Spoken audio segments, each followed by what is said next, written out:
Did you consider shifting Kevin Love to the 5 in the fourth quarter when your offense was bogging down a little bit, or was Tristan Thompson's defense and his offensive rebounding too valuable to turn away from? Yeah, both.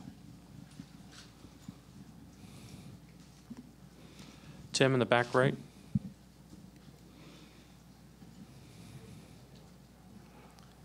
Hi, Tim Reynolds with the AP. What was the mood at halftime? You guys controlled some pretty lengthy stretches of the first half, and to only be up 6, what was your level of concern, I guess, at that point? No, I thought we played a good first half, and you know, they're going to make runs. That's what this team does.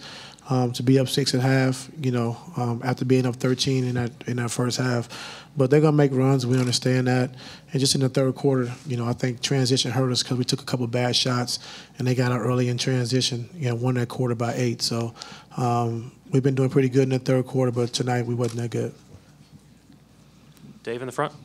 Dave McMenamin, ESPN. Ty, when Kevin Durant hit that wing 3, did you think back to Game 3 of last year? And I know the game is 48 minutes long, but how much do you think that moment signified that they were going to go up 3-0? It was a big shot. I mean, he was 4 or 5 feet behind the line, and he raised up and made a big shot for him. So, you know, kind of like he did last year. Third row in the center. Coach, Cedi Osman was a starter during the regular season many times, but he didn't get a minute tonight and many other nights during the playoff. Was there any reason? I don't understand your question. The Cedi Osman. Yeah. During the regular season, he was a starter many times, but at the playoffs, he wasn't a starter and he didn't get much minute. Yes. Was there any reasons, or if he plays, you think it could be a little better for your team? Cedi was good for us this year, having a chance to be a rookie and getting some quality minutes. But, you know, a lot of guys was hurt and a lot of guys are out when he was getting those minutes. So he got a chance to get his feet wet, but he hasn't played much in the playoffs, no. Joe over here. Joe Varden, cleveland.com. Ty, this is twice in 2 years now in Game 3 where Kevin Durant just foils an otherwise a really good effort from you. And it would seem obvious, but can you put into words just the difference that he makes on that team that already had those 3 All-Stars before he arrived last year? I mean, it's a big difference. You know, he's, you know, one of the best one-on-one players in our league, you know, top 2 best players in our league. And, you know, holding Steph to 11 points and Clay to 10, you know, you would think you would win that game. So the guys did a good job on those 2 guys. And, you know, I thought Durant hurt us, you know, with his one-on-one, you know, getting to the free throw line a little bit. But his one-on-one ability really, you know, saved him again tonight.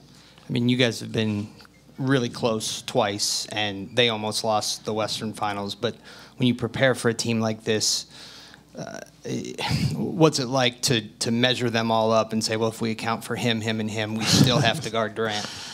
I mean, yeah, I mean, it's some obstacles, but, you know, I thought we did a good job. Like I said, I thought Durant got away from us a little bit.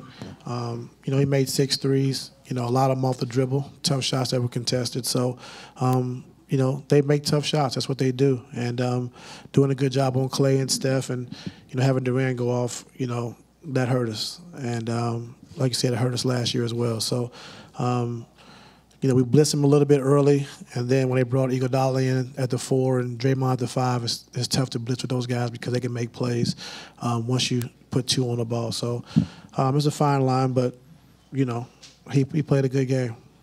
Ken, fourth row on the left. Ty, Kenny Rhoda, WHBC, over here.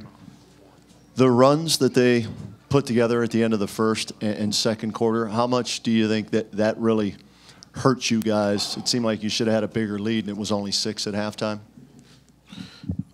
They're a team of runs. I mean, we've been knowing this for the last 4 or 5 years. You know, they go on runs, and they have great spurt ability. You know, if you turn the basketball over, take a bad shot, they make you pay, and they capitalize. So we just got to try to minimize their runs as much as possible, and I thought we did that, and you know, made some runs of of our own. But that run to end the first half was, you know, was tough. Kind of cutting to 6 when we had the game under control. So, you know, hats off to them. And Ty, the slip screens that they're running, they're getting a lot of easy layups. Again, is that lack of communication, or what can you point to there? Just gotta be better. Steve over here on the right side. Steve Ashburner, NBA.com. For a guy like Rodney Hood, who's a fresh wrinkle to this series, how much of his performance was due to the newness and maybe Golden State not having to really game plan for him versus something that's sustainable as you go forward? I'm very happy for Rodney. You know, played a good game. He was aggressive, attacking the basket, and he gives you a guy who can shoot the basketball from three and also put the ball on the floor. So I thought he did a good job of attacking tonight, and you know, it gave us a lot of momentum throughout the course of the game. Is it a situation where a guy like that is playing catch up to sort of get in the rhythm of the series, particularly on defense? I'm not sure. Over here in the second row on the aisle. Following up on that, Ty, if somebody had said that Rodney was going to get 15 on 7-11 shooting and 6 rebounds, by the way, Brady Jeske, ESPN 990, I think you would have said, and everybody else in Cav Nation, sign us up for that. What gave you the idea, given that he could do that, to insert him? It's kind of a big surprise to have the performance, given how he's fallen out of the rotation. What allowed you to think that this could happen? Well, Rodney's very talented. We know that, and just from watching the 5-on-5 games, those guys play every day, and just seeing him get his work in and playing in those games, being aggressive, getting his offensive scoring and stuff back. And he's been great in those games, and you know, just thought we'd give him a shot, and he made the most of it, and just happy for him. We're last two, one in the front, and Marla. Ty, Ashley Bastock, NBC News Radio. You guys still won the rebounding battle tonight, but in that third quarter, they out-rebounded you 14-6. How much do you think that played a role in them finding their offensive rhythm?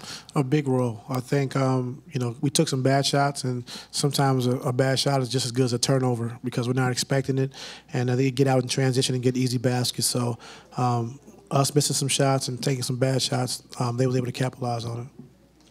Marla, last question. Marla Ridenour, Akron Beacon Journal. With so many things that seem to go right, is this just as disappointing as the first one? They're all disappointing, but you know, we played well. You know, they made some runs, we made some runs, and just Katie had an exceptional night. But I thought our guys did a great job of fighting and you know, sticking to the game plan. You know, outside of a couple of breakdowns here and there, but.